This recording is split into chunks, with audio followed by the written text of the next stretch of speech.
As developers work, they should always be looking for opportunities for code reuse.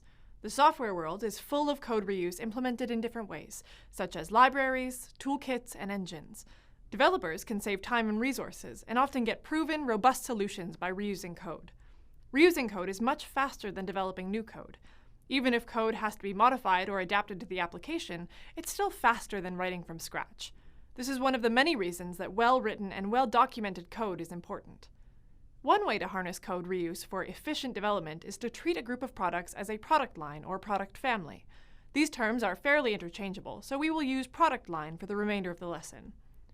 iOS is a familiar example to many people.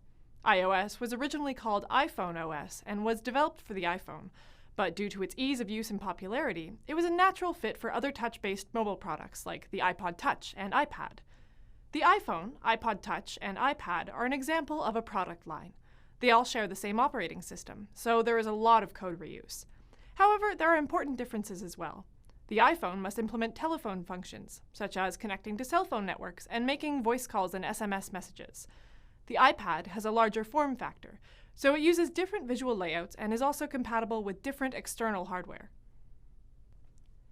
There are several reasons that a company may decide to develop a product line. The most obvious is cost.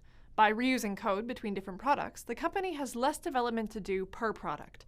This can mean less money spent on development overall. By freeing up development resources, more time can be spent testing for other quality attributes of the product, such as security and reliability. Less testing is needed per product because the code that is reused has already been tested. But it is not just development costs or resources. Another reason could be for user experience.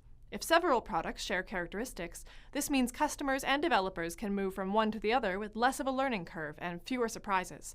This may drive sales of other products in the same line. This is in fact a key strategy of Apple. Another reason could be time to market. If Apple decided tomorrow to develop a home management system with iOS on it, they could probably implement the software for it in a relatively short time, because most of the software components are already made. These advantages, of course, do not come for free. The development hours needed for each additional product might be reduced, but some work is needed upfront to develop the foundations for the products, what is shown here as an upfront investment. If you're only developing one or two products, it may not be worth it to treat them as a product line. That is, unless you plan on developing more products later on. As you develop more products, the product line approach is more and more cost-effective. The book Software Product Lines in Action by van der Linden, Schmid, and Roms discusses the architectural considerations for software product lines. The first step in planning a product line is to separate the features that stay the same from the features that are different across products. Let's have a look. Commonalities. The features of the product line that stay the same in every product. Variations. The features of the product line that vary between products. Product specifics. Features that are specific to one and only one product. Commonalities stay the same between all products. This could be the visual elements, for example. Variations refer to features of a product line that are on some products, but not on others. If you were developing a line of tablets, a variation could be support for different cellular network connections. Product specifics are like variations, except they only apply to one product in the line. For this reason, they will be developed by the team that is responsible for that product. In your line of tablets, say you have one tablet that specializes in reading ebooks. Its product specifics could be additional tools for managing ebooks, and support for an e-ink screen. In terms of development, product line development teams are generally divided into two camps: domain engineering and application engineering. Domain engineering is the development of the commonalities and variations. Essentially, this is putting together the building blocks of the products, or the infrastructure. Application engineering is actually developing a product. There could be several application engineering teams, one for each product. Application engineering includes using the commonalities, deciding which variations are necessary and integrating them into the product, and developing product-specific features. You may hear this described as instantiating a product, much like you instantiate a class in object-oriented programming. From a project management standpoint, separating development into domain and application engineering allows for separate development cycles. The domain engineering team can determine the long-term needs of the product line, evolve and test components as needed, then release that infrastructure to the application engineering teams. Once an application engineering team receives the infrastructure, and based on the requirements of their product, they develop product-specific features, decide what variations to use, and test the final product. This can be done while the domain engineering team is working on the next update of the infrastructure. The products in a product line will likely have very similar architectures, since by nature they serve a similar purpose. So instead of each product having an architecture, the product line usually has an architecture that the products build on or change. The domain engineering team is responsible for this reference architecture. The reference architecture is designed with respect to the needs of the software, except it now must take into account all the current products in the product line. The developers on the domain engineering team may also design with future products in mind. Because there will be differences in the product line, the reference architecture must also include the capacity for variation. There are 3 general techniques to realize variations in a system. In the adaptation technique, a component has only one implementation, but supplies interfaces to change or add on to it.